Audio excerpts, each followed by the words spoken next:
Position relative de deux cercles, arcs et angles. Commençons par une définition. Soit C un cercle de centre O de rayon R et C' un cercle de centre O' de rayon R'. La droite OO' s'appelle la ligne des centres. OO' est aussi l'axe de symétrie de la figure. Passons aux positions relatives de deux cercles. Première position, cercle disjoint extérieurement. Deux cercles sont dits disjoints extérieurement si la distance des centres est plus grande que la somme des rayons, c'est-à-dire si OO' est supérieur à R plus R'. Ces deux cercles n'ont aucun point commun. Deuxième position, cercle disjoint intérieurement. Deux cercles sont dits disjoints intérieurement si la distance des centres est plus petite que la différence des rayons, c'est-à-dire si OO' est inférieur à R moins R'.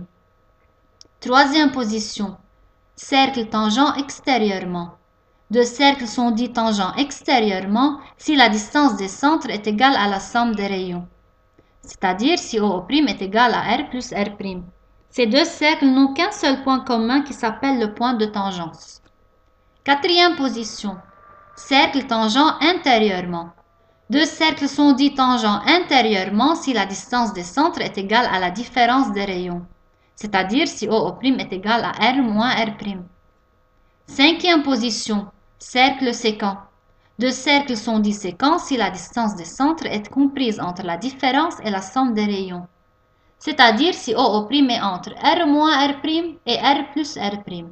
Ces deux cercles ont deux points communs. Passons aux réciproques. Soit C et C', deux cercles de centre O et O' de rayons R et R' respectivement, avec R supérieur à R'. Si OO' est supérieur à R plus R', alors C et C' sont disjoints extérieurement. Si OO' est inférieur à R moins R', alors C et C' sont disjoints intérieurement. Si OO' est égal à R plus R', alors C et C' sont tangents extérieurement. Si OO' est égal à R moins R', alors C et C' sont tangents intérieurement. Si OO' est entre R moins R' et R plus R', alors C et C' sont sécants. Passons à une autre définition. Deux cercles sont concentriques s'ils ont le même centre mais deux rayons différents. Cercle et angle. Commençons par l'angle au centre. Un angle au centre est un angle qui a pour sommet le centre du cercle. Par exemple, AOB est un angle au centre. Il intercepte l'arc AB. Dans un cercle, l'angle au centre et l'arc qui l'intercepte ont la même mesure. Cette mesure est exprimée en degrés. Donc, l'angle AOB est égal à la mesure de l'arc AB. Angle inscrit.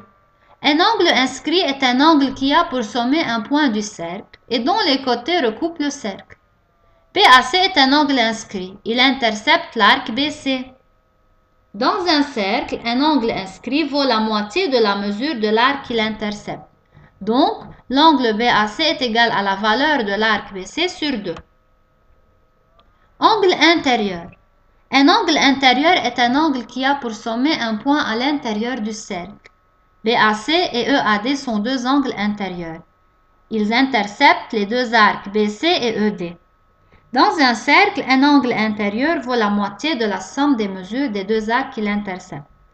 Donc, BAC est égal à EAD comme étant des angles opposés par le sommet, est égal à l'arc BC plus l'arc ED sur 2. Angle extérieur.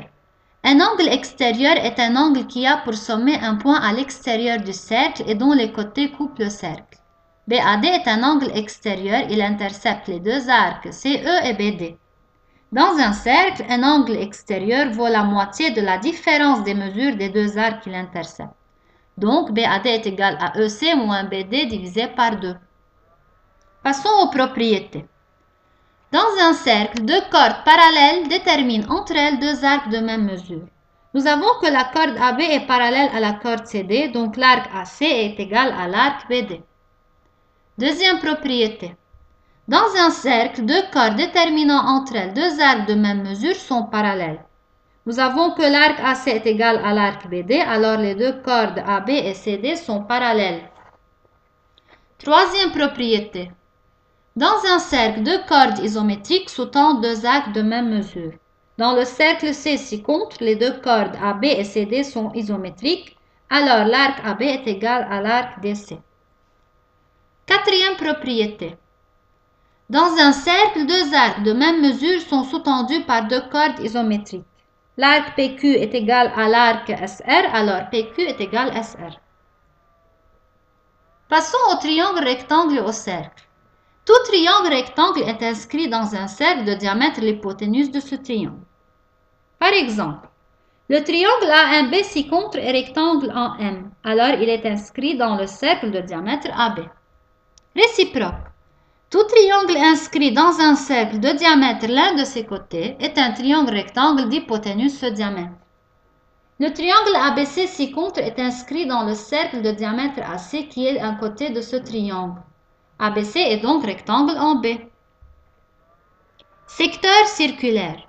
Soit D un disque limité par un cercle C de centre O et de rayon R. On appelle secteur circulaire l'une ou l'autre des deux parties de D, limitées par un arc de C, et les rayons aboutissant aux extrémités de cet arc. OAMB et OANB sont deux secteurs circulaires. Passons à l'aire du secteur circulaire. On se propose de calculer l'aire du secteur circulaire suivant. Si alpha est la mesure en degrés de l'angle au centre AOB, alors alpha est aussi la mesure de l'arc AB. D'où l'aire du secteur circulaire est égale à pi fois rayon au carré fois alpha sur 360.